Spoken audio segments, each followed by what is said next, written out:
কিরে, থাম্বনেল দেখে চলে এসেছিস নিশ্চয়ই।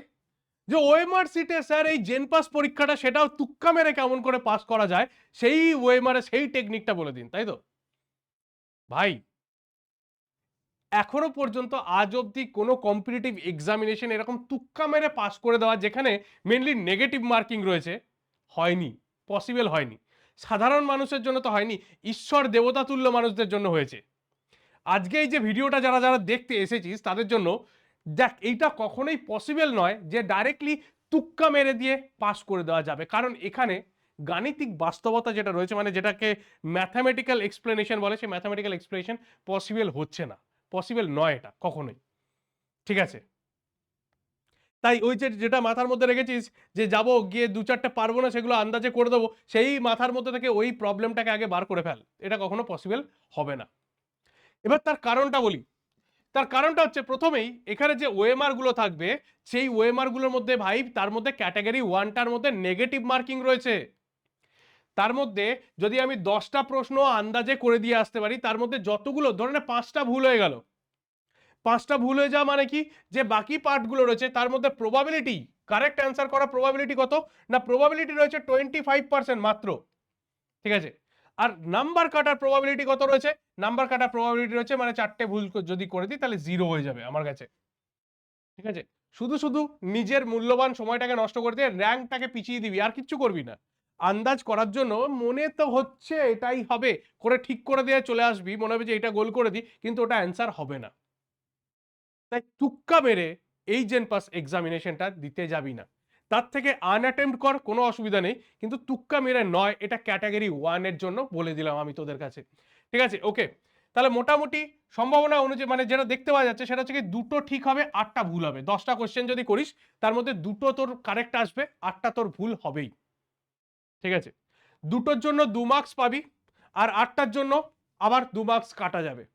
তাহলে ওভারঅল 0 হয়ে যাচ্ছে। তাহলে তুক্কা মারার জন্য শুধুমাত্র সময় নষ্ট হয়েছে, শুধুমাত্র সময়টা নষ্ট হয়েছে, আর কিচ্ছু নয়। কারণ এখানে যে প্রবাবিলিটি, একদম প্রবাবিলিটি অনুযায়ী আমি তোদের কাছে বলছি যে যদি 10টা কোশ্চেন করিস তার মধ্যে 8টা ভুল হবে, দুটো কারেক্ট হবে।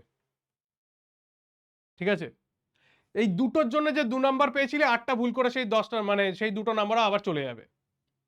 ক্লিয়ার? সেই কারণের জন্য তুক্কা মারার এখানে কোনো জায়গা নেই। দেখ, দুটো রয়েছে আমাদের কাছে ক্যাটাগরি 2।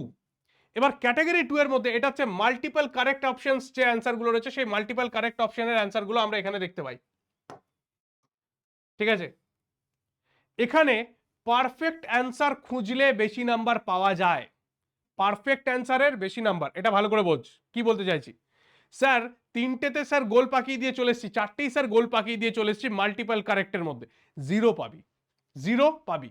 ধরে নে দুটো কারেক্ট করেছিস, বাকিগুলো যদি গোল করে দিয়ে আসিস, ঠিক আছে, যদি স্যার বাকিগুলোও হয় তাই গোল করে দিয়ে এসেছি, তাহলে 0 পাবি। ঠিক আছে, এর রুলটাই এরকম ধরনের করা আছে। বা যদি তুই ধরে নে একটা গোল করেছিস, ঠিক আছে, আর একটা হতো, সেই ক্ষেত্রে কি হবে না, সেই ক্ষেত্রে পার্শিয়াল মার্কিং পেতে পারিস, মানে 2 এর মধ্যে 1 পেতে পারিস। কিন্তু দুটোর জায়গায় তুই 3টে গোল করে দিয়ে এলে সেখানে 0ই পাবি, মনে থাকবে। দুটো তোর কাছে কারেক্ট অ্যান্সার হচ্ছে, তুই যদি ধরে নে 3টে করে দিয়ে এলি তুই 0ই পাবি।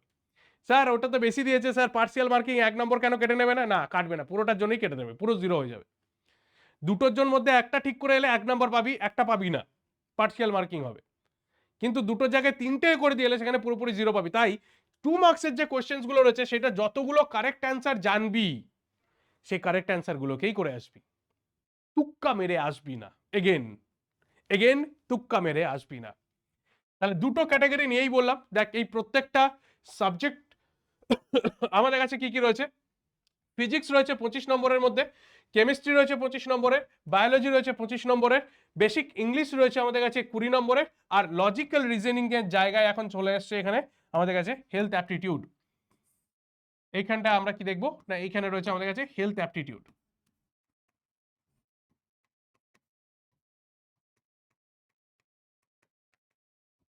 এই হেলথ অ্যাপটিটিউড আমাদের কাছে কি রয়েছে না, এই হেলথ অ্যাপটিটিউড রয়েছে আমাদের কাছে 20 নম্বরের। তাহলে মোটামুটি ক্যাটাগরি 2 এতে আমাদের কাছে কি রয়েছে না, 30টা নম্বর রয়েছে সব মিলিয়ে। ঠিক আছে, এর মধ্যে থেকে 5টা, এর মধ্যে থেকে 5টা, আর এর মধ্যে থেকে 5টা। তাহলে 15টা কোশ্চেন রয়েছে, 30টা নম্বর রয়েছে, টোটাল 115 নম্বরের মধ্যে 30 নম্বর ওখানেই রয়েছে। ভুল করার আগে, তুক্কা মারার আগে একবার ভেবে নে ভাই, যে এইটার কারণে আমার না সিলেকশনটা বেরিয়ে যায়। কারণ সিলেকশন করার জন্য আমার যেটা দরকার সেটা হচ্ছে মিনিমাম 60+ স্কোর। এইটা হয়ে থাকবে আমার টার্গেট, এইটা হবে আমার কাছে টার্গেট। একদম ধরে ধরে গুনে গুনে দরকার পড়লে 60+ স্কোর কর, 65 স্কোর কর, 70 অব্দি স্কোর নিয়ে গিয়ে দাঁড়িয়ে যা। যদি মনে হয় যে আর হচ্ছে না, আর পারছিস না, দরকার নেই আন্দাজে করার, কোনো চাপ নিতে হবে না। ঠিক আছে, এইটা হচ্ছে আমাদের কাছে সেফ স্কোর বলতে পারিস। এখনো পর্যন্ত যেরকম ভাবে এরা ট্রেন্ড সেট করেছে তার উপর বেস করে বললাম।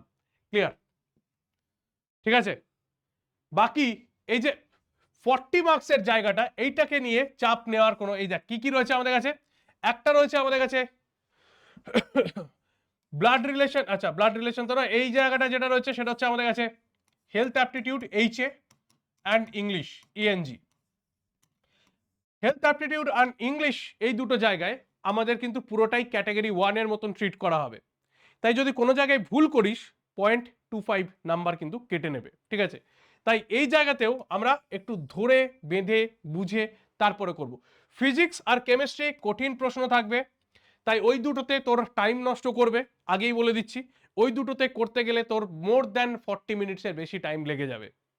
90 মিনিটসের পরীক্ষা, পরীক্ষাটাকে ঠিকঠাকভাবে অ্যানালাইসিস করবি, ঠিকঠাক টাইমে পরীক্ষা দিয়ে আসবি, আন্দাজে নয়। কারণ এটা একটা কম্পিটিটিভ এক্সামিনেশন, বলতে গেলে এটা একটা এলিমিনেশন এক্সামিনেশন। তুই চাইছে ওরা যাতে তুই আন্দাজে অ্যান্সার করে বাদ হয়ে যাস পরীক্ষা থেকে, বাকিদের থেকে কম্পিটিশন তুই যাতে কমিয়ে দিস, তাহলে সেটা করবি না। তোর একটা সিটকে সিকিওর করার জন্য কি করতে হবে না, এই এক্সামটাকে আন্দাজে দেওয়া চলবে না। তো সেফ জোন তোদের কাছে বলে দিলাম কি রকম রয়েছে না, এটা হচ্ছে 60+।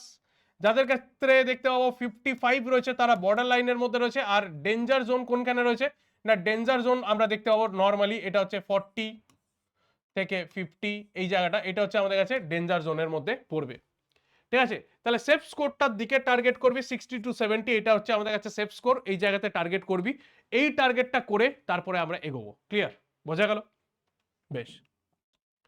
যেটা করবি না সেটা হচ্ছে ব্লাইন্ডলি গেস কখনোই করবি না। কোনো কোশ্চেন যদি দেখে মনে হয় যে এটা আমার জানা নয়, গেস করবি না। বারবার বলছি, রিকোয়েস্ট করছি তোদের কাছে, গেস ওয়ার্ক করবি না। গেস ওয়ার্ক করলে 10টার মধ্যে 8টা ভুল হওয়ার প্রবাবিলিটি রয়েছে। তাই গেস ওয়ার্ক করবি না, যতটুকু জানিস সেইটুকু অ্যান্সার করবি, অ্যাকিউরেট করবি, পারফেক্টলি করবি। তুক্কা মেরে জেন পাস করা যায় না। This is the last and final call এই ভিডিওটার। ওকে, যারা থাম্বনেল দেখে এই ভিডিওটা দেখতে এসেছিলি তাদের জন্য অ্যান্সারটা দিয়ে দিলাম লাস্টে। ওকে, গেস ওয়ার্ক নয়, যতটুকু কনসেপ্ট রয়েছে সেই কনসেপ্টের জন্য যা। যদি না তৈরি হয়ে থাকে নেক্সট ইয়ারের জন্য প্রিপারেশন কর, কোনো অসুবিধা কিচ্ছু নেই। কিন্তু গেস ওয়ার্ক করলে নিজের র্যাঙ্কটা শুধুমাত্র কমবে, ওখানে কোনো পজিটিভ বা গুড রেজাল্ট পাবি না। হ্যাঁ হতে পারে রেয়ারলি একজন দুজনের হয়তো গেস ওয়ার্ক লাগতে পারে, কিন্তু আমি তোকে কখনোই সাজেস্ট করবো না যে গেস ওয়ার্ক করে একটা এক্সামিনেশন বা কম্পিটিটিভ লেভেলের এক্সামিনেশনে গভর্নমেন্ট সিকিউর শিট পাওয়া যায়। ওকে, ব্যাস, দ্যাটস এনাফ। দেখা হচ্ছে নেক্সট ভিডিওতে, নেক্সট আবার একটা আইডিয়া নিয়ে।